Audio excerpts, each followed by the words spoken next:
live from the J.C. Newman Cigar Studio in Boston, Massachusetts. Welcome to the Smokin Tabacco Show with your hosts, Matt Tobacco and Smokin Nicole.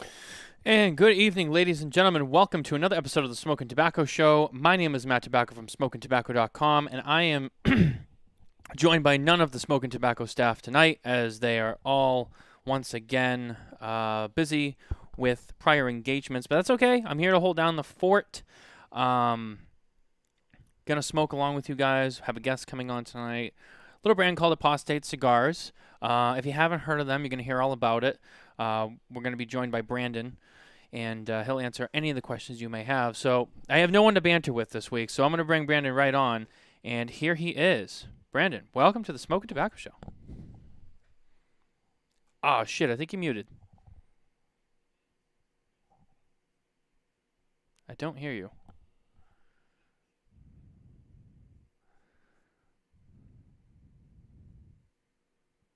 Although, hold on a second. I think I got you. I think I got you. I don't know how that happened. Let's try again. What did I say? That's What did I okay. say before the show started? Every time Nicole's not here, Yeah, there's man. always an Everything issue. that could go wrong will go wrong. Yeah. I know.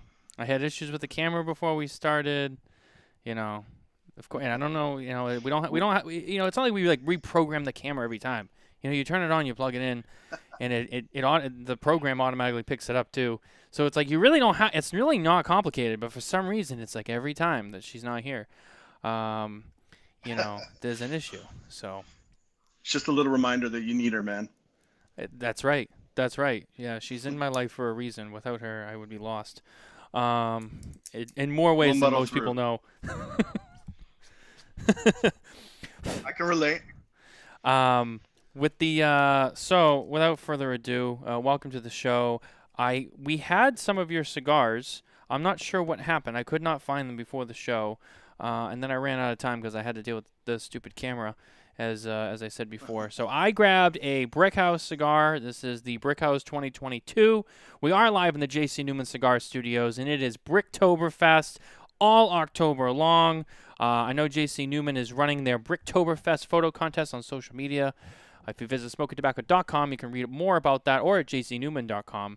You can read more about the contest rules and what have you, and what you can win, including one of their glass boots that they have up for grabs. Those are cool.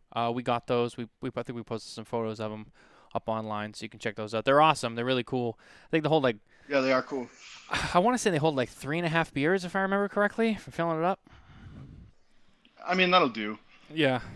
I got my brother-in-law to pound one down last year when they sent the ones last year.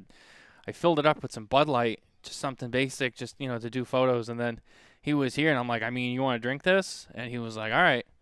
And He did the whole boot. Dude, he did it. He didn't do it in like 5 minutes, but I mean, he did it. I mean, yeah.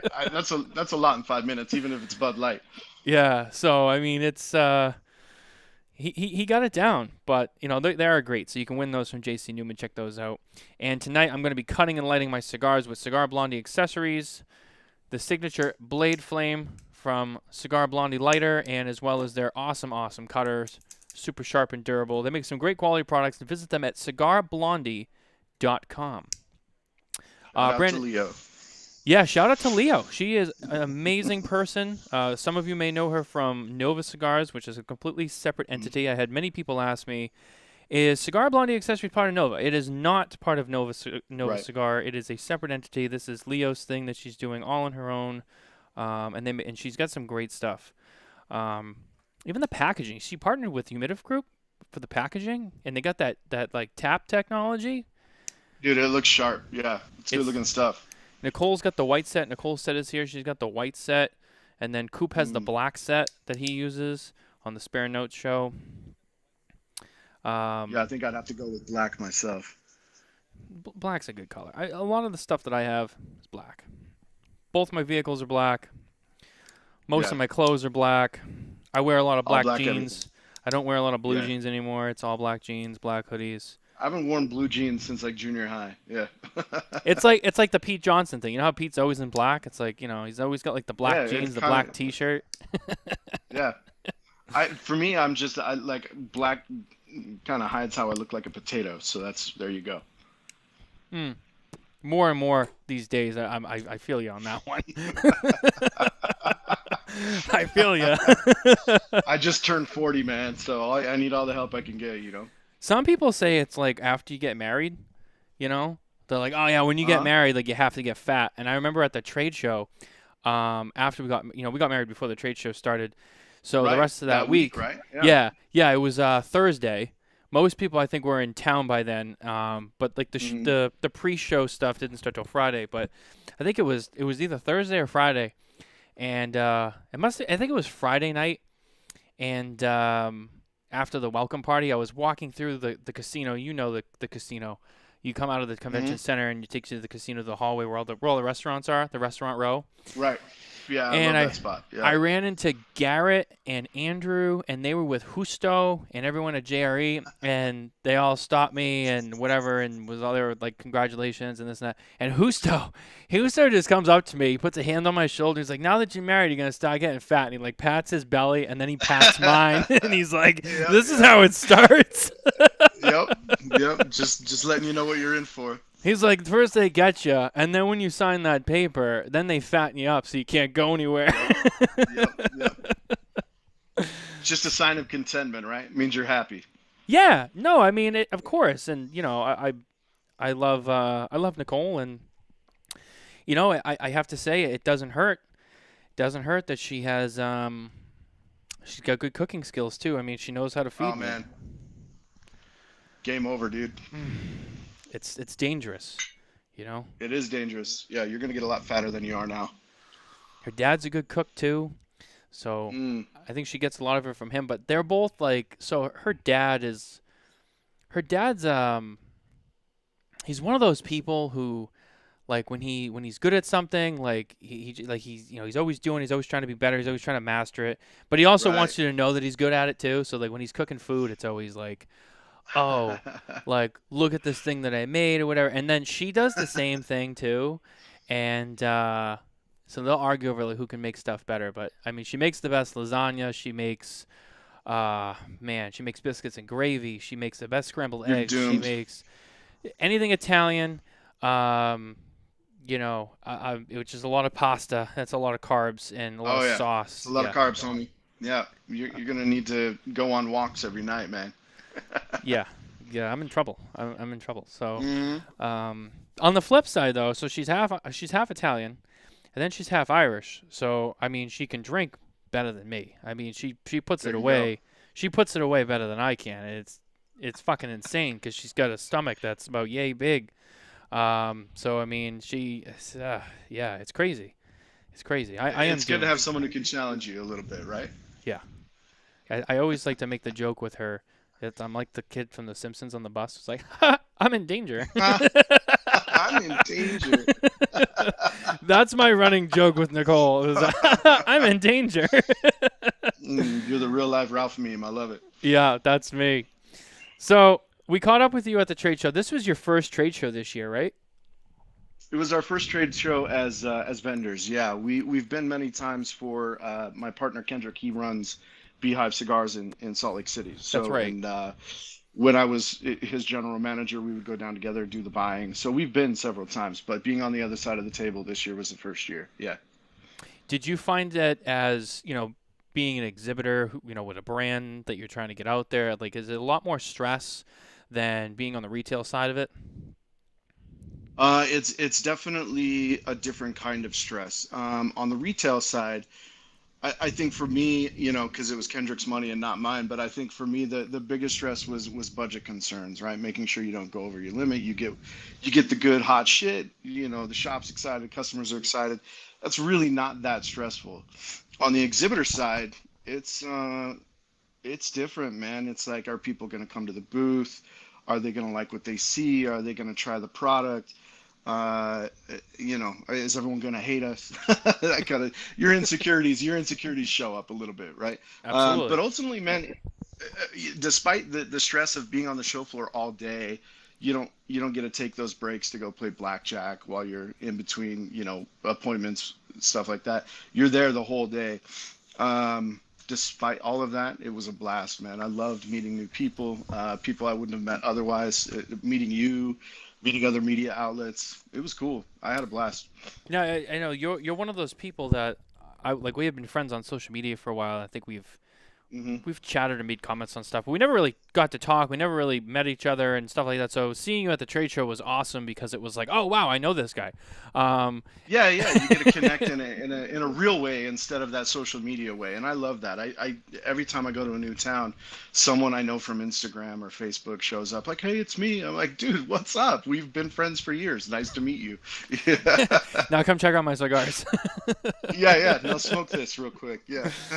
Now the brand Apostate.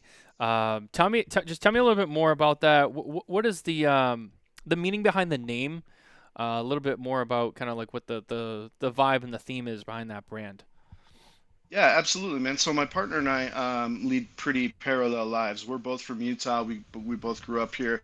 Obviously, growing up in Utah, odds are you're a member of the predominant religion. And we both had the opportunity to do what we call serve a mission for the church, where you go out and you preach your religion to people and try to get converts and things like that.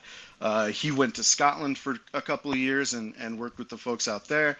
I was lucky enough to go to the Dominican Republic. I lived in Santiago as a bright-eyed kid. You know, got to learn Spanish, got to see the culture, got to see tobacco in the fields. Had no idea 20 years later that was going to be my livelihood. You know, so Apostate, as we kind of got into our mid 20s, he and I both decided to walk away from the faith. We didn't know each other at the time, but we had very similar experiences. It's just one of those things where you grow and you ask questions and you decide something's not for you anymore. When you leave a faith or a religion, the term apostate is typically what they will call you. You're someone who's lost your way, someone who's kind of in the dark, right? A little bit of a rebel. So we figured, being from Utah and wanting to start a cigar brand, we would kick the door in and kind of lean into that a little bit, you know, own the apostate title as part of where we came from and part of how they still view us here. Yeah, it's interesting. I Nicole's actually, you know what? I'm not gonna bring that up. I was gonna bring up something, but I'm like, you know what? I don't want to bring this up on the air just in case. Maybe not. Okay. Yeah, Got it. I We'll thought talk about it later. for a second, and I was like, I'll tell you after the show, but I don't know if I want to You share tell me about after. Yeah. it. Because I had a question, but I don't know if I want to do it live. All right. No, but that's interesting. That's cool, and I like how you took that from your personal history, and you know you a lot of times you see these brands, right, and not so much more the legacy brands and stuff that've been around, that they're kind of built on their ways. There's a lot of smaller boutique brands nowadays, right, and you're seeing more and more of them come around. Smaller brands trying to do their thing. A lot of great people too. Right. A lot of great brands, a lot of great cigars, and I'm finding that more and more of these smaller boutique companies, they have like a theme to them too. And I kind of True. felt like, you know, that's kind of like what you guys have going on with Apostate.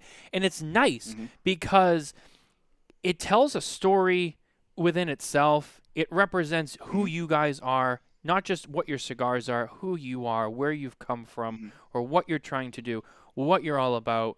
And then it gives you so many things to run with that, like the names for your cigars, or like the names for Right. sizes, and the little details like that people do, that when you put it all together, it creates just an amazing presentation, both in the cigars themselves, the marketing, the promotion, whatever.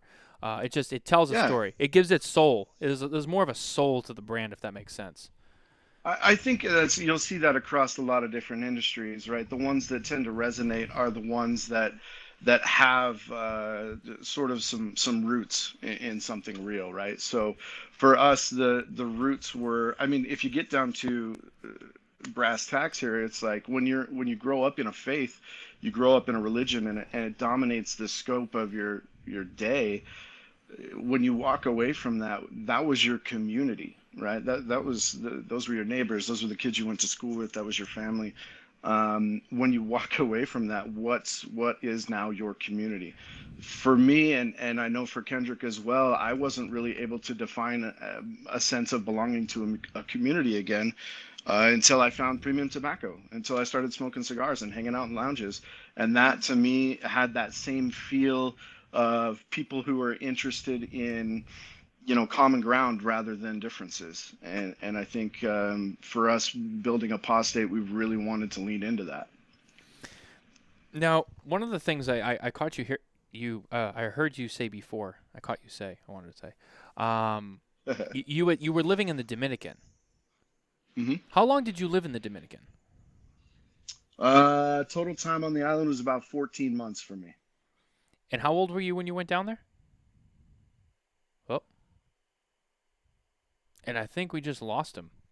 We got pure darkness. Something happened. Oh. I'm going to assume that he dropped out and he's just going to sign back in. So, un momento, por favor. All right, there he is. Hold on. There we go. We got Sorry you back. about that. No worries. So, living in the Dominican. Yeah, living in the Dominican. You were down there for about 14 months. How old were you when you went down there? 20. 20. I was 20 years old. Yep. And so being down there, you got a first-hand look and appreciation, especially I like to use that word for this, for the tobacco culture. Like you were saying, the growing and all of that stuff. What was that experience like for you when you first took that in and you saw it and you were like holy shit, this is what it is? Yeah, it was a whole big world for me. It was weird, to be honest with you, because I was a Mormon kid. We were raised that tobacco and coffee and drugs and alcohol and all that is bad and you have to avoid it. But while I was down there, you got to see people living their daily lives, embracing that culture, right? And it's like, these aren't bad people. This doesn't look like sin to me, you know what I mean? So it was a little surreal to be faced every day with the stuff you're told to avoid and see people having the best days of their lives just being who they are. So it was interesting. It's one of the things that Nicole and I haven't done yet, and we actually will be very soon. And we'll be going to the Dominican. And I'm not going to say where. We're going to save that as a surprise for later. But we'll be going down to the Dominican soon, and Cool. we'll be making our first trip to a major factory in the fields Awesome. and stuff like that. So I'm excited. I wanted to ask you that question because it's like you had that experience, Yeah. and I'm going to have that experience too. And Oh, it's amazing, man. just Yeah. I think about it like I'm going to get down there and it's going to be like just overpowering. This sense of like, It oh my will be. God. It's humbling. It's really humbling, man, because you get, I mean, as stateside over here and being an enthusiast, obviously you get a little bit of a peek behind the curtain all the time, right? But stepping foot on that soil and walking through the farms and seeing the seeds being put in the ground, seeing the curing barn and seeing the rolling rooms, it's a whole other world, man. Like that's what they do. It's in their blood. It's who they are. So it's eye-opening and it's gonna give you some feelings for sure. Now, are you still involved on the retail side at Beehive, or are you just all in I, apostate I'm now? not. No, I'm available to them. They know that if they're in a pinch, I'm here. But no, the retail, I actually stepped away in January to focus solely on apostate. Nice. So when did that brand launch officially? We formed the company in 2020, but 2020 being what it was, Yeah. we didn't hit shelves until December of last year, 2021. So official launch was December. Now you have, if I remember correctly, there's 4 cigars currently. Currently, There's correct. 4. Yeah, there are 4 on the market right now. We launched with 3. We just dropped the Feathered Serpent, our Candela, the 4th blend at PCA. We are actually going next month to blend 2 more. We're going to be back down there in November to blend 2 more, and then we'll have 2 more after that to round out the core line of 8 cigars. Now, you mentioned the Feathered Serpent, your Candela, hmm and we were talking Yes, about sir. that a little bit before we went live. I actually have had that hmm cigar. That cigar was pretty good. You don't, and you told me something interesting that I'll let you repeat and share on the show. But you told me something interesting about that cigar, and I just remember I had said to you like, "Oh wow, it's amazing to see that reaction from a Candela because there's not a lot of Candela cigars, and usually when there is, they're kind of like the Lanceros. Like there's a cult following of them, but they're not like It's, Connecticut Shade Toros. You know what I mean? They're not. right, But you had right. It's not your usual, yeah. but you had said that you guys have already sold out of all of them. Yeah, I got word from the warehouse yesterday that we have no feathered serpent bundles left in the warehouse. So as far as I know, there are still a few on shelves with retailers. You've got access to them, but we've got more in production, so we're not worried about a huge delay. But it was interesting, like you said, to see how strong the reorder rate was with retailers. Once they got their initial order from PCA, when that shipped out, it was, we're talking days, a couple of weeks before reorders were coming in. It was like that. It was crazy. Wow. That's Yeah. gotta be a very humbling feeling too. Just like holy shit! Not only do we make a cigar, but people want it. People like these cigars, because Well, and that's the it's goal. interesting, especially with the Candela, man. Yeah, that is the goal, right? And we're gonna put it on the market because we feel like we made a good cigar. But to see the turnover and to see the reorder rate, it's a little bit of validation. Yeah, it is humbling. It's nice to know that the people are enjoying it the way it was intended to be enjoyed. Now, tell me a little bit more about the other three cigars that are currently in the line. I know you have like you have a Maduro and you have a Habano, if I remember correctly.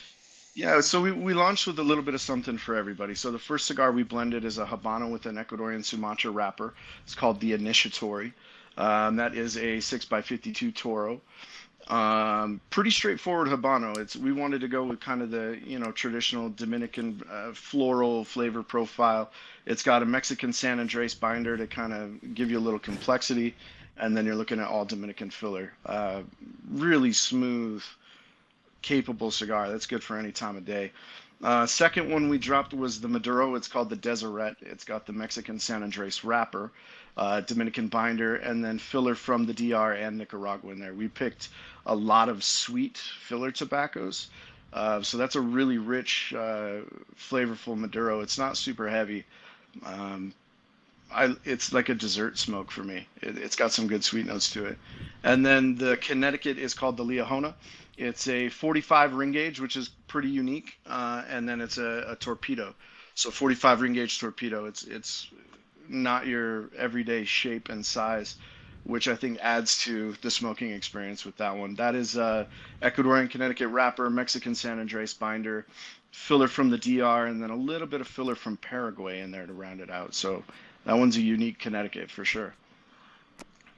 Now, you said you were working on, you're going down, you're going to blend two more. Hmm. Now, can Yeah, you, we've got two more on the table. We have an idea of how we want it to go, but we have, obviously at this point, we haven't locked in any official blends. We know what we'd like to work with. It's just a question of what's available and what the quality is when we get there. now, how much of the blending process are you personally involved in? Heavily, yeah, Heavily. heavily Okay. involved. Yeah. So my partner and I, and then Jose Manuel, Hochi Blanco's son, we're coming out of Tabacalera Palma, where Hochi Blanco makes brands like La Galera comes out of there. His son Jose Manuel has really taken uh, a huge task in helping us come up with these blends. So he's right there, helping us pick the leaves that match the flavor profile we're looking for. But it's Jose Manuel, Kendrick, and myself at the blending table, sorting through the tobacco and putting it together and coming up with the size. So yeah, it's we're heavily involved. Going into that blending process, working with the Mm-hmm. tobaccos, especially working with people like that, who've been around a long Mm-hmm. time, made a lot of cigars, had a lot of Oh success. yeah. Is it intimidating to sit at the table with the tobaccos and kind of be like, oh yeah, I mean, I want it to be like this in front of people who are probably, done this millions of times, fearful that it's Right. going to be like, no, you can't do that. Oh no, that won't taste Right. good. Right. You're like almost like afraid, like I like this and I like this, like, hopefully this is going to Yeah. work. Well, and that's kind of how it goes at first. It's a little bit. I wouldn't call it a battle, but they're there for a little bit of guidance, right? We know what we enjoy. Coming from the retail side, it's nice to have a little bit of experience in the wheelhouse to help you recognize what tobaccos provide what flavors, but it's nowhere near the level of your master blenders and your production managers. Those guys are insane. Um, so yeah, it's up to us to kind of give them the snapshot and then for them to zoom in and say, okay, these are the tobaccos that are going to hit the points you're talking about. Let's smoke through them. Let's combine them. Let's see what works together. They'll tell us, oh, those typically don't get blended together, and sometimes we'll push back and we'll say, hey, let's try it. And we've been surprised a couple of times. So it's, it doesn't always work the way you want it to, but it is definitely it's fun. It's a fun process, but it takes it out of you, man. That's a lot of smoking in one day.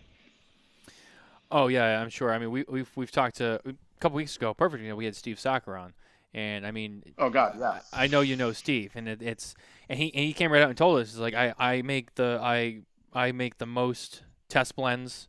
I make the most, sample, the pre-release samples and tests that he Yeah, goes the through. little ligas, absolutely, man. Yeah. Yeah. And he was like, I ordered like the most, and every time I do, and we lost Brandon again. That's so strange. I think I know what it is too. He might be getting a phone call. I think he's on his phone.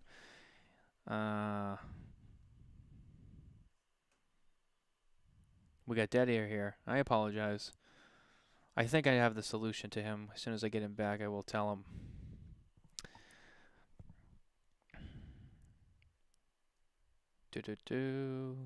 Bounces out. He'll probably call back in. I think I know exactly what this is. So I think I know exactly what this issue is. Do you keep getting phone calls? I don't know what happened. Oh, maybe. I didn't see one come through. I don't know what happened. Because sometimes this happens. This is why like the phones are tricky, because sometimes when if a phone call comes in, it just kicks this whole thing right out. So Nice. I was like, oh, I think it's the phone call. Tell you what, we'll go airplane mode and we'll keep the Wi-Fi on. Hang on one sec.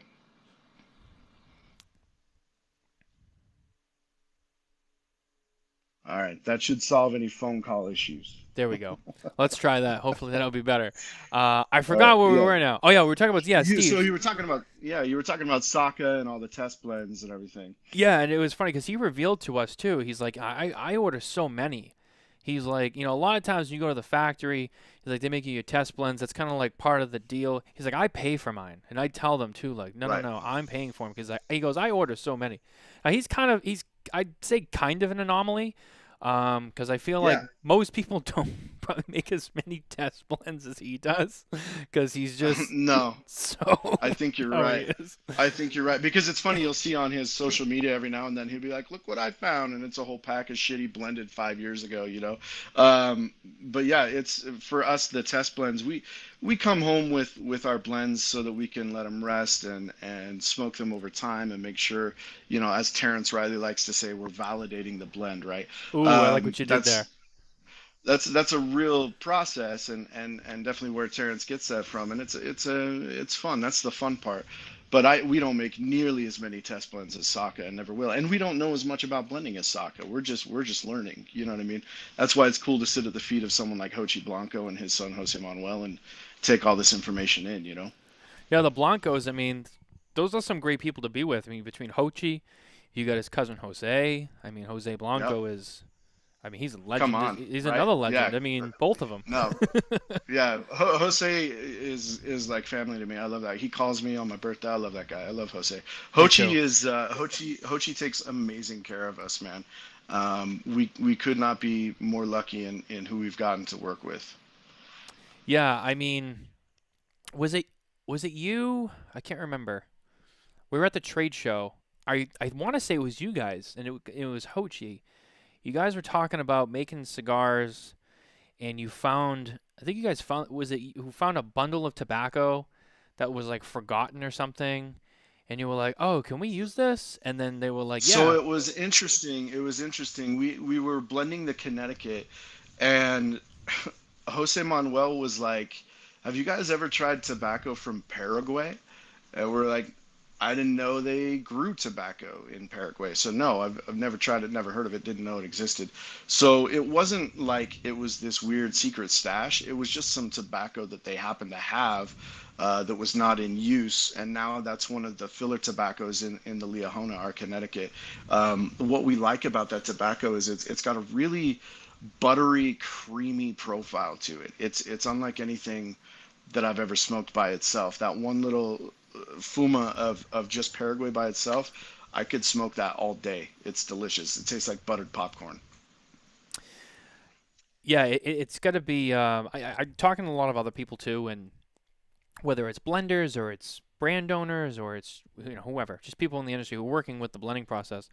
I love hearing the stories when people find like these less than common tobaccos that Yeah, they come across, yeah, the and then random stuff. and they Yeah, tell the story, and it's very similar every time. It's always the like, oh, like the light bulb went off, like, oh, we found this like yeah, this tobacco, and like, we were like, we got to do something with it, and then like some cigar gets made out of it. Sometimes it's a limited edition, sometimes it's just like right, the breakthrough of the next core line cigar that takes off.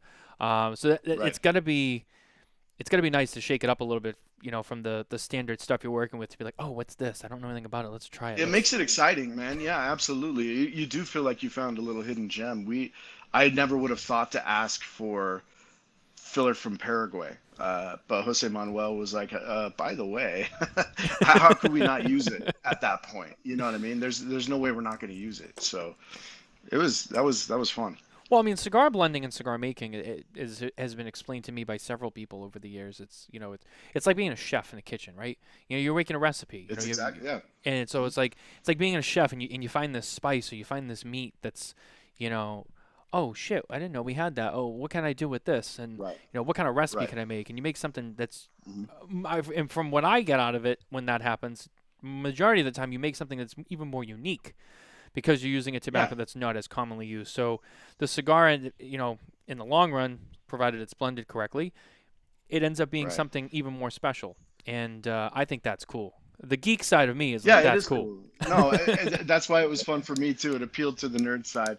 Um, it's one of those like, and obviously we're not the only ones using tobacco from Paraguay, or it wouldn't have been there, right? Um, but it's not common, and it's not a flavor I had experienced before, and I would wager that it's not a flavor that a lot of consumers are aware whether or not they've smoked it, So I would say smoke the Liahona just to get that flavor profile. You'll notice it right away on the retro hail on that Liahona Connecticut torpedo. It's just a blast of creamy, buttery. It's so good, man. I don't know how else to describe it.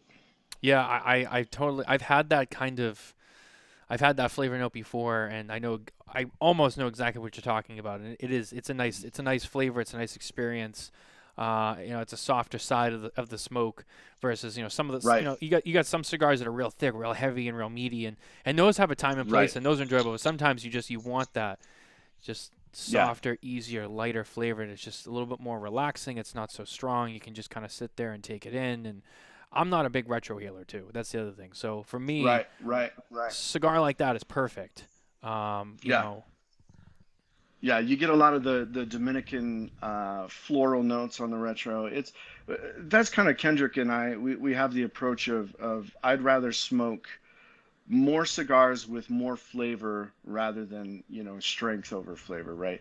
Nicaraguan tobacco was my jam for a long time. You got companies like Black Label, obviously Tatuaje. Pete Johnson sucked me in with the way he blends bold, flavorful cigars. For us, Dominican tobacco can't keep up in that arena, right? It's not that bold. So if you're going to blend with Dominican tobacco, you have to highlight what Dominican tobacco does well. What it does well is those softer, more subtle, floral notes, things like that. We want you to be able to taste all of them. So we're not gonna beef it up with a bunch of Lajero stuff like that. It's an easy smoke, but very flavorful. do you find that? I mean, most of the people I talk to, it's usually yes, and then there's more to it. But do you find that most of the time, you go like you mentioned, Nicaraguan tobacco was like your jam, right?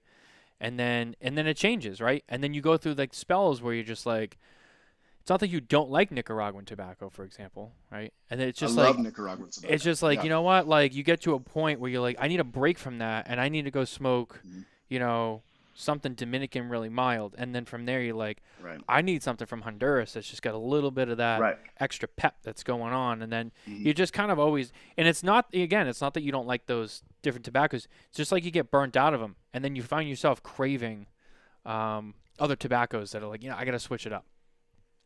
Yeah, yeah. For me, the phrase "variety is the spice of life." That's very literal for me when it comes to cigars.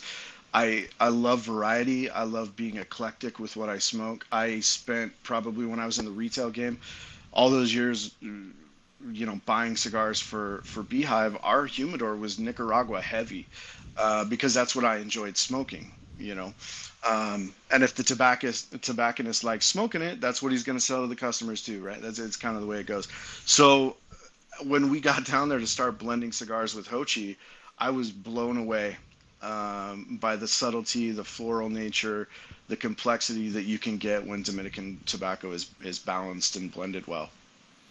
Yeah, I fully agree. I mean, it's funny, there was a time when the majority of cigar smokers, I would say maybe pre-boom, the original boom, it was like if you smoked X cigar from X company, that was Right. Dominican made, that's what you smoked. Right. It didn't matter Yep. if Padron had something that was awesome, that was very popular.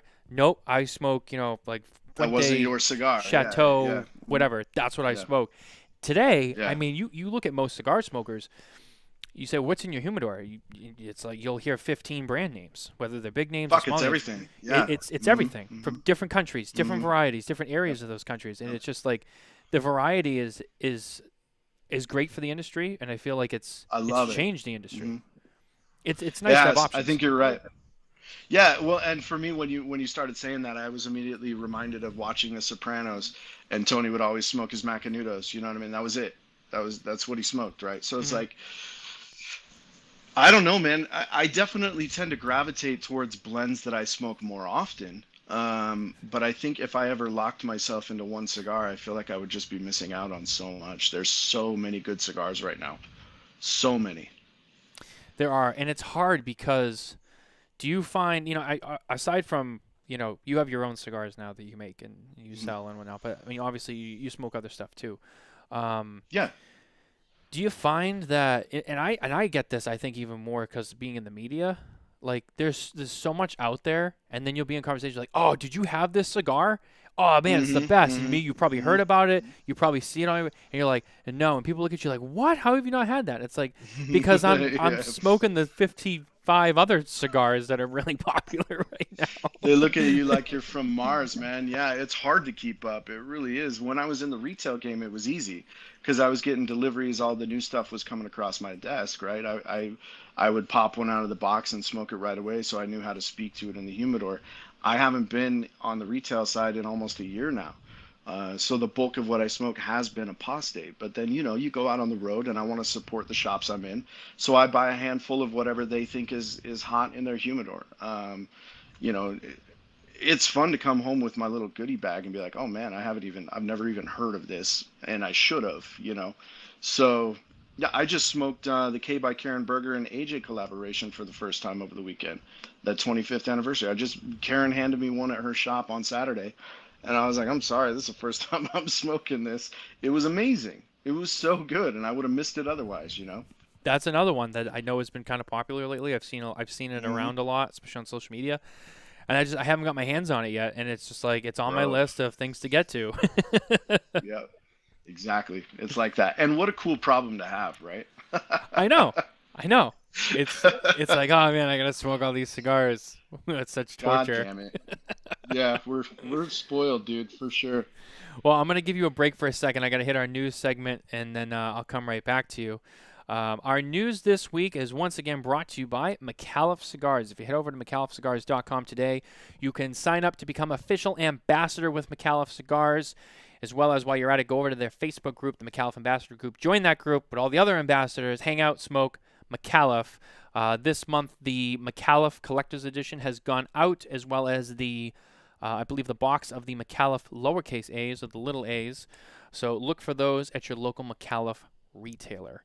This week, our news is St. Dupont debuts the Carbon Collection. In keeping with St. Dupont's reputation for luxury cigar accessories at the forefront of technology, Dupont's new Carbon Collection combines all of the unique benefits of modern-day carbon graphite with St. Dupont's iconic Line 2 lighter, updated with Perfect Pink technology, and a bold matte black finish. To complete the collection are matching carbon cigar cutters, and these come in three very beautiful finishes: the Dark Storm, which is black and white, the Glacial Cave, which is a blue and green, and the Fiery Lava, which is a red and black. Really sleek looking St. Dupont. Most of people know the name out there. Great quality stuff, great accessories. They do more than accessories too. If you call our episode of a little while ago, I wanted to say like a month ago, with Les Mann from Coles of London, who distributes ST Dupont. They got some really cool stuff. They make all other kind of stuff. They got pens, like writing instruments, as they would probably call them, leather goods and stuff like that. So really interesting stuff, really high quality, really great stuff. We caught up with them at the trade show this year. Checked out some of the new products, and they are now hitting shelves. And I believe there's still some more stuff that hasn't come out yet that we saw, like the gold dust lighters and stuff like that. So if you want to read more about it, head over to smokintabacco.com. And if you're interested in any of these products, those are going to be very limited. So if you are interested, contact your local ST Dupont dealer/retailer and ask them about that so you can get your cutters and lighters from ST Dupont. Alrighty, let's bring Brandon back here up on the show. Alrighty, and you're back. It's nice to have that little news break, you know. Little breather. I got to refill my glass, so we're good. Absolutely. There you go. I kind of fucked myself because I need a water, and I forgot to grab a water before the show, so I'm just gonna have to tough it out and wait till the end. But tough it out, buddy. Yeah, swallow some spit. It'll do the job, right? It's been an exhausting day. It's been a busy day. Hey, it's only Thursday too, so there's that. I know. We still got one more day before it's weekend time. Now you almost there. I saw that you had mentioned you were with Karen Berger and you were at her store, and I saw you were down in Florida. Yeah. Yeah. How long were you down there for? I was down there for a week, man. Flew in last Monday, got home this Monday. It was amazing. I was actually cruising around with Karen's VP, Bruce Bush. Yep, I know Bruce. Who you've met. Yep. So Bruce is my boy. He was kind enough to, I crashed at his pad. We spent a couple of nights on the road at a hotel. I rented the car and he let me sleep at his place. His lovely wife fed me meals. It was awesome. We basically just cruised around and he introduced me to a handful of accounts out there and came home with a lot of new retailers in Florida. So it was a great trip, man. I love Florida. Florida's a great state, especially for cigars. I mean, between Florida, oh yeah, New Hampshire, you got to get to New Hampshire. Pennsylvania's got some shit going on too. Yep. There's a lot. Have you made it up to the Northeast yet? No, it's on the list, man. It's just me and my partner right now. So I got, at this point I got like 34 states to go. So eventually you'll get to that point where you're just always on the road like all these other people that you see. You're just constantly in the airport. I mean, I feel like I'm pretty much there now, but it's fun, man. It's fun. It's what I signed up for. You know what I mean? It was part of the deal when we formed the company. And it was something that my lovely wife, for whatever reason, agreed to. So it's cool. I love traveling. I love meeting new people. I love seeing all the lounges. It's funny how you walk into a place and while it's different, they're all kind of the same. You know what I mean? There's that vibe, there's that community, there's that local crowd, and you just feel that camaraderie that these retailers are fostering, and we're all about that. I love it. Yeah, I love every time I get the opportunity to go out and travel around the country and go to different shops and meet people. And I'll tell you, 9 times out of 10, you walk into these shops, whether it's someone in your position, my position, you're just a regular, person who's just, looking to go to a cigar shop, get a cigar, which, even when people like us go in there, we're just other people too. And, you find nice people, you find great people. There's some cool shops, some cool shop owners and staff that's in those shops. And it's not, and more than that, the culture, the vibe, the feel, everything. It's nice. And it feels like no matter where you go, when you go into those cigar shops, especially when you go into a good shop, you feel like you're not really anywhere else. You're back it's like the neutral spot. Like, I'm back in a cigar shop. You could be anywhere in the world. It's the comfort zone. Absolutely. Yeah. It's the comfort zone, dude. It's, like you said, it doesn't matter what town I'm in. The town can feel strange and weird and foreign, but the second you walk through the door of that lounge, it's not weird anymore. You're comfortable again. I love it. Now, have you had the opportunity to travel somewhere and go into a shop and find people smoking your cigars and be like, "Oh shit, those are my cigars"? Yeah, that's happened. Yeah. Yeah. And I was like, where did you get that? Because I'm here to sell it to that retailer and they don't have it yet. So tell me where you got it. But no, so you can buy, like, there's a tinderbox.com. A couple of Tinderbox locations carry us, so our stuff is available through their online retail store, and a couple of guys grabbed them from there. But yeah, it's fun because we're still new, right? I'm nobody. Apostate's a brand new baby brand. We've been on the market since December, so to walk into a place and see somebody smoking the Deseret, I was like, dude, that's amazing. Where did you get that? It was still a cool new feeling for me. Yeah, it's got to be kick-ass. You see that, and you're just like, oh, shit, Oh that's yeah. my cigar. Dude, it kicks ass. It kicks ass. Yeah. And then you know, when you open up a retail account in a new city and you get home and then you're on social media and you see people that you've never seen before posting on Instagram, they're smoking your cigar and they're tagging you in it. I'm like, I don't know that dude, but that's awesome. Like that store obviously made the right choice. Somebody's spending their dollars on that and it's working out for everybody. So it's a cool feeling, man. I'll never get over that. Are you guys going to TPE by chance? Yeah, that's the goal. Yep. Nice. Because you guys weren't there last year, right? We were not there as vendors. No, we were there as retailers still. Right. Yeah. Yeah. So this will be our first TPE as vendors. That'll be exciting. We will be there as well, getting obviously coverage of the show and whatnot, and going around all the Right. booths, doing interviews. So it'll be exciting. Now, some of the stuff you had talked about that you're working on, can we expect to see any of that for TPE, or is this maybe something we won't see till maybe next year at PCA? So you'll probably see it at PCA, if not a little before PCA. Blending in November, as long as we can get the blends dialed in and get production underway, I would not expect to see cigars before probably February or March. You got to blend them, you got to do the production, and then you got to let it rest. So it's probably not going to be ready for TPE, unfortunately. But maybe we'll have a prototype or two for select media outlets. We'll see how that goes. Oh, see, now that's, as Coop would say, I'm just here for free samples. Coop can't have it. Coop can't have it. It's for you. No, I love Coop. I love what he does. I've followed Coop for years now. I started getting into my tobacco journey. I started listening to a podcast called the Stogie Geeks. Yep. And Coop was on there a few times. So I love Coop. I love what he does. He can have a prototype too. It's fine. Yeah, Coop's As long as the I man. have him. Yeah. Yeah. If you have them, if you're starting to run low, it's like, I don't know, Coop. What have you done for me lately? No, I'm just joking. You got to get on the Coop show, too. Whoa, yeah. You haven't been on Coop, right? No, Coop scares the shit out of me, man. That dude asks tough questions, and I'll answer him, but that guy intimidates me a little bit. Coop's the real deal, bro. He'll keep you on there for 3.5 hours, too. Hey, I've got cigars. I've got whiskey. We'll be all right.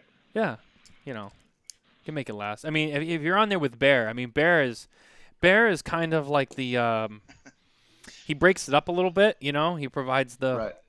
hey, don't worry, I'm here too. Like, you're gonna be okay. When Coop starts He's the grilling John you. Carney. Yeah. Yeah, he breaks it up. It's nice. He's the soothing hand on the back. Like, it's all right. Don't worry. I'll give you some easy questions. So here's a towel. It's okay. Yeah. No, I love those guys very much. And it's always a good time to see those guys and hang out with them. But no, yeah, it's exciting. It's an exciting time of the year. You go into the end of the year. You get the holiday season coming. You get the cigar of the year stuff that's coming out, and then it's the holidays. And who doesn't love the holidays?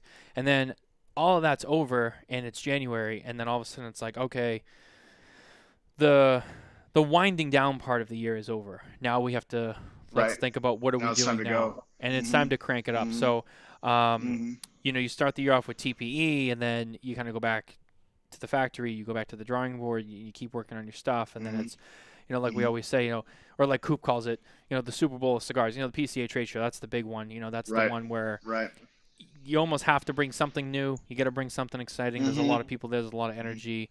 And, then you get to the show, and it's like this cycle. So you get ready, you get to the show, you do your thing, and then the show's over, and now we got to ship cigars. Now we got to get the product out there, and now we got to go out and promote it on the road. So it's almost like this never-ending cycle. It is, yeah. No, it really is a cycle, and it has a formula, like you said. It's up, and then it's down, and then it's go time. And we're trying to kind of get a feel for what that schedule looks like. This is our first foray into going into fourth quarter as manufacturers. So it's like, oh, my big accounts are slowing down now. Oh, well, yeah, they're in the Northwest, man. It's about to be winter. It's cold, so yeah, it's going to slow down. However, if you look at Florida, they're revving up right now. So hopefully those two balance each other out. You have to learn the way the market works a little bit and try to, navigate it appropriately. Yeah, well, it's like the northern states. They slow down. It does get colder. Not everyone can smoke in the Mm, wintertime. Not everyone has a warm place or an indoor place to smoke. yeah. But then you get the people, especially the older guys who maybe are retired or whatever, who divide their time. Then they go Hmm. down south. They go to Arizona. They go to Florida. They go to Hmm. Texas, wherever, Hmm. for Hmm. the winter time, and they can still smoke Yep. down there. So it's like, yeah, you're right. It Yep. almost balances out because you got all those guys who go Hmm. down.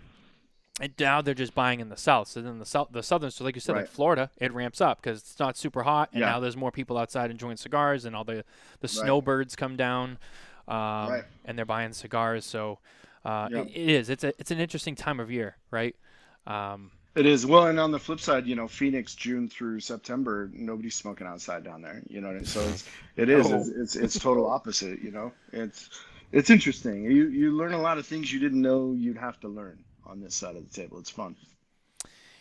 Does it help having the retail experience, becoming a brander? I mean, you're not the first ones to do it. I mean, there's been other people in the retail side who are also in the Right. manufacturing side and the distribution side. Right. But that retail side, I mean, I've heard a lot of people say having that retail experience, once you go to other avenues, that's like gold. Because It's that gives gold. you such an advantage as a brand owner moving forward. It really does. Honestly, for us, man, the retail experience plays into everything from our attitude about what we want to vibe with shop owners. You know what I mean? We want to work with the right accounts, not all the accounts. You know what I mean? Are you creating a sense of community in your space? Is your humidor well kept? Are you comfortable hand selling a new cigar? To the amount of shelf space we take up, to the packaging, to the way you pay for the product. It's all coming from the retail background for us a little bit. So I can only speak to the fact that we do have retail experience definitely being a bonus. I can't imagine how overwhelmed I would feel if I didn't have that. Yeah. Yeah, I know talking to a lot of people who have said like, it's easy when you go from retail to owning a brand, because you kind of know. A lot of the things you said, but it's like you just what works. So you try to make your products and you design your products, and especially the packaging, the cigars, the way you present, because when I worked in the shop for 12 years, and brands would send this and this or that, and they'd have to Right. like the stuff that sucks, that when it comes in you're like, oh, what am I gonna do with this, or where is this gonna go, or Right. I Right. can't I can't stand Right. the fact they do it like this. You're like, oh well, Right. we're definitely not gonna do this, and we're not gonna do this, and this guy does this, and I really like it. We should do Right. that with our stuff, and Yeah. it kind of It's a lot of that. I feel like, and correct me if I'm wrong, it almost kind of you get out of the gate a little bit more. There's less trial Hmm. and error with certain things because you already know, like, I don't need to waste my time trying this because I know it doesn't work. So Right. Yeah, exactly. As a retailer, I know how I like to be approached when a brand wants to sell their cigar to me, right? So I have that in my pocket for when I walk into so and so's shop, or when I make a phone call. It's easier for me to be like, look, they're busy. They've got staff issues, they've got inventory issues, they've got customers. They don't want to be on the phone with me for 20 minutes. Let's keep it short, sweet, and to the point. Let's get product to their location. Let's follow up later, or let's walk into the shop. Let's make an intro. If they have time, let's sit down and smoke, and then I'm out of your hair. It's a lot of stuff, man, that you put in the back pocket, and you're just really grateful for the fact that you got to be where they are. You got to understand what that struggle looks like. You appreciate them more. yeah, absolutely. We have one more small segment that we're gonna do before we wrap up the show. We are getting towards the end. Our top three segment, once again brought to you by Room 101 Cigars.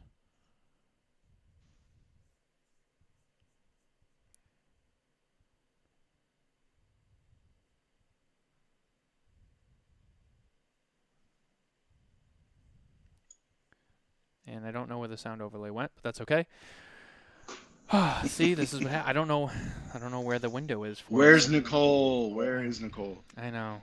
She's She always screws me over on this. I'm like trying to find it, and I'm just like, well, where's the overlay thing? And I don't. Oh, here, wait a minute. Here it is. Ah, I got it. See? Watch the Smokin Tabacco show. Eat your vegetables. Take your vitamins. Smoke Room 101. You heard it from the man himself. I stole that out of a clip from TPE this past year. I love Matt Booth. He just happened to say that too. That's the other thing behind that clip. For people who watch regularly and you know that, like, he didn't like record that for us. Like, he just said that in an interview, and I'm like, no, he just says shit like that. Yeah. And I'm just like, I'm gonna steal that and just make it the intro. 5 minutes with Matt Booth is soundbite gold, man. It's a lifetime of knowledge that you'll never really need, but you'll be happy that you have it. Yes. And if you're fortunate enough to have his communication information, such as a cell phone number, and you text with him. Mm-hmm. I would show you my text string with Matt Booth, but it's not appropriate for the family audience. Likewise. It's sometimes you just wake up in the morning and I'm like, oh, Matt Booth texted me. What's this? And it'll be it'll be something so ridiculous, and I'm like, and it's first thing in the morning. You wake up, you check your phone, you're like, Matt Booth texted me, and then you're just like, what the fuck is that? And then you're like, if I ever get a text from Matt that is just normal conversation, I'm gonna be like, somebody needs to do a wellness check because somebody's got Matt's phone. If it doesn't make my jaw hit the floor, it's not Matt.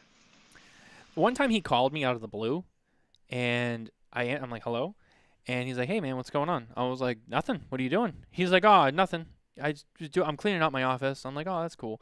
And then he's like, well, and then he started talking about stuff. And we were talking for like 45 minutes. And I finally kind of came out and said, like, well, what's going on? Like, well, what's up? And he's like, well, nothing. You asked me to call you. Or I told you I was going to get back to you when I wasn't so busy. So I just figured I'd call you. And I was like, oh, okay. Yep. And I was like waiting for him to tell me, like, well, I was calling you because, like, like this or something. And it was like, he was like, I just wanted to call and give you a chat. And I was like, oh. And he's like, is that all right? I'm like, it's totally fine. Of course. It's strange. It's like, it's funny. Like, okay, so you don't need anything. He's like, no. No, I love that, dude. The last conversation I had with him was like 2 minutes of business, and same thing, a half hour of bullshit, and the bullshit's the best part. So. Yeah, in that, and I will share this in that conversation. He was cleaning out his office, and he was like going through like awards that he got for stuff that was like still in the packaging, and he's like, I didn't know I had this. And I'm like, what? And he's like, I just found a plaque from Cigar Aficionado for like top 25 cigar, or whatever. He goes, it's still in the plastic. He's like, where am I gonna put this? I'm like, he won't put it anywhere. It'll go right back in the drawer where he found it. And I was like, didn't I give you an award like earlier this year at the trade show? He's like, yeah, you did. I have it. I'm like, yeah, where is it? In a drawer? He's like, no, it's in my kitchen. I'm like, all right. He's like, no, it's nice. People can see it. I'm like, all right.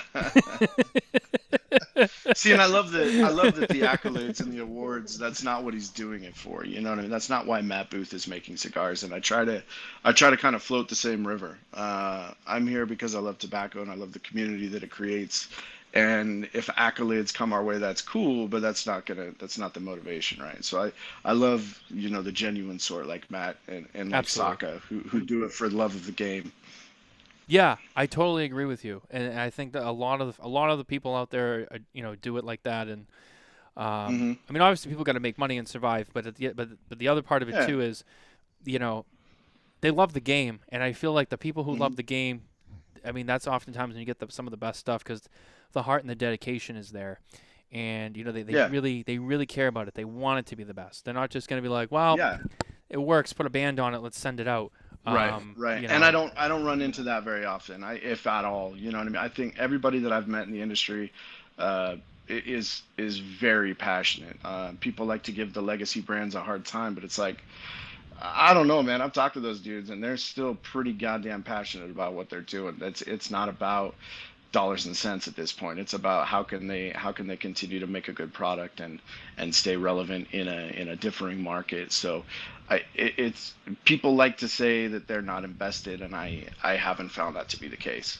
I don't think that's true. I would say that they operate on a different level, obviously. And Sure. a lot of those legacy brands are Yeah. much bigger brands. They've been around. They they have a larger operation that they have to deal with, and that's in itself a whole headache. Can you imagine importing 30 million cigars into the U.S.? Can you imagine having to deal with that? I mean, goddamn, dude. I know. Calm down, Fuente. That's a lot.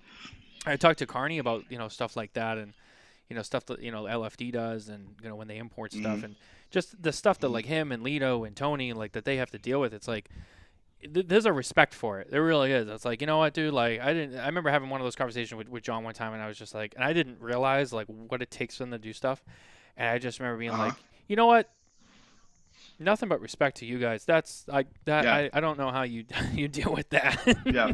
Yeah. It's hard to begrudge anybody in the industry when you see what it takes to get product on shelves. That whole process is really tough. So anybody doing it, big, small, medium, whatever, props, because it's not easy. Well, in the sake of not forgetting about the segment that is at hand, I do have a top three for you. It's pretty easy. It's pretty simple. Cool. Top three whiskeys. Top three whiskeys. Yeah, what do you like to drink? I love Basil Hayden. I love Angel's Envy. And with a cigar, I like to have an old fashioned. And in my old fashions, I do Woodford. Woodford. Classic Woodford. Classic Woodford, yeah. Yep. Keep it simple. That's a good one. For me, not a Basil Hayden's fan. I've tried it. It's just it doesn't hit me right. The Angel's Envy is pretty good. Nicole and I have had that on a few occasions. I think we have a bottle laying around actually. Yeah, that's a good one. The Woodford's good. Woodford's one of those ones that I enjoy. I have nothing against. I usually never buy a bottle of it to like keep in the house. Right. But when I go out, I'll order it. Right. And I enjoy only order it in an old fashioned. I can't drink Woodford straight up. That's my go-to for old fashions. Yeah, that makes sense. That and to be honest with you, I mean, like we drink a lot of different whiskeys and a lot of like sometimes the harder to find stuff, but 9 times out of 10, like when I go out just for a casual night, I'll just drink like Maker's Mark. I love Maker's Mark. Yeah. It's great. Yeah. It's simple and it's good. Yeah, absolutely. I like it in Coke. Like I'll do like Maker's and Coke. I'll do, sometimes I'll do like a Maker's Old Fashioned. I'll even drink it straight. I like it because it's on the sweeter side. Because it's got that weeded mash. It's great to drink straight. And recently I discovered the 46, and the 46 has been like just a regular go-to. Yeah, the Maker's 46 is really good. Yeah. Oh, it's delicious. You can find it on the shelf. That's a good one. It's not like one of those rare whiskeys that if you find it, it's like $500. It's like 50, 60. No. Not even 60. It's like 45 bucks, man. Yeah. Yeah. It's great. And it's got a little bit. It's a little more body and a little bit more of like a baking spice to it somehow. It's a little more. It's got a little more depth. And it's ridiculously smooth. I want to say it's 94 proof. I mean, 90. I think 92 or 94, and smooth as hell. It drinks like water, dude. It very little burn. It's smooth. It's creamy. Yeah. Which can be dangerous, right? Yeah. Oh yeah, it can be. No, it's a solid whiskey.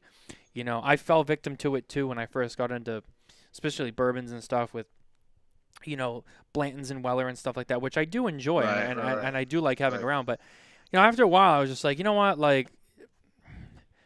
You get to a point where like the excitement of that kind of goes away, and then you're like, dude, some of the stuff that's just on the shelf, it's like you can always find it. It's great. Yeah, I love those bottles too. You know what I mean? E.H. Taylor, all that stuff. I love the good bottles, but are they my everyday go-to? Absolutely not. If I'm at an event, yeah, let's break out the good bottles, right? But if I'm just having a cocktail or a sip at home for a nightcap, yeah, give me the Basil Hayden's, man. Let's keep it simple. So one of the Smokin Tabacco people has showed up tonight. Mitchell San is with us. Top three whiskey: E.H. Taylor, Wild Turkey Kentucky Spirit Single Barrel, and the Redbreast 21 Irish whiskey. Redbreast 21. My God, for the price, that shit is gold. That is good. Good call. I have to make more of an effort to get more into Irish whiskeys this year, because I've been like not avoiding it. It's just I haven't paid a lot of attention to it, but not on purpose.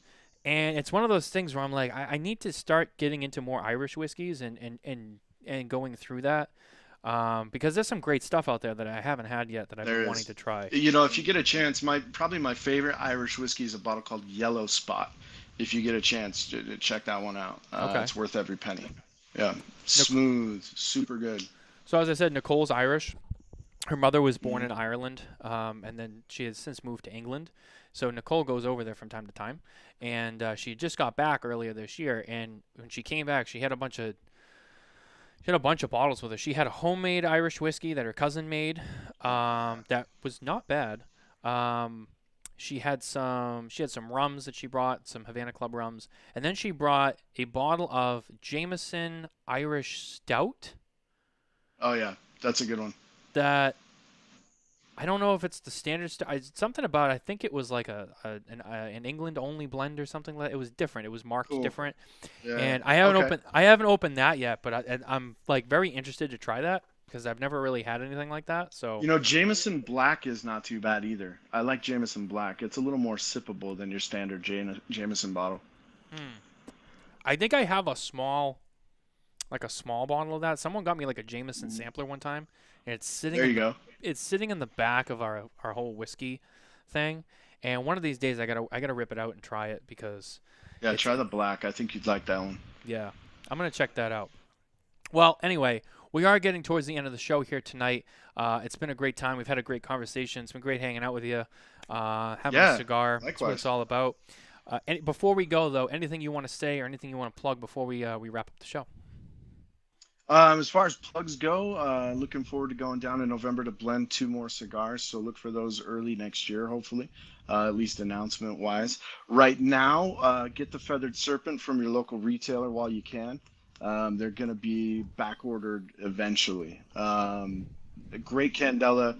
It's turning non-candela smokers into someone who can enjoy the occasional candela. So that's something to watch out for. We're really proud of it. Support your local retailer. If Apostate isn't available in your area, let us know. Reach out. We got social media, or you can email me. We're at Apostate Cigars on Instagram and Facebook. My email is just brandon@apostatecigars.com. Hit me up. I'd love to talk to your retailer near you if they don't have us yet. Absolutely. Well said. Thanks, Brandon, for being on the show. Guys, check out Apostate Cigars. Thank you for being here. I appreciate the time. Anytime you want to come back, you're always welcome. And you heard it from Brandon. Go check out Apostate Cigars. Check with your local brick-and-mortar retailer. If they don't have it, tell them to get it. Tell them to call Brandon so they can get it in there. We will be back next week, followed by next Saturday for the Spare Note series. There's no Spare Notes this weekend. And that's going to do it. So, Brandon, thank you for being here. Guys, thank you for watching. Don't forget to like and subscribe, and we'll see you next week. Take care. Cheers. Thank you.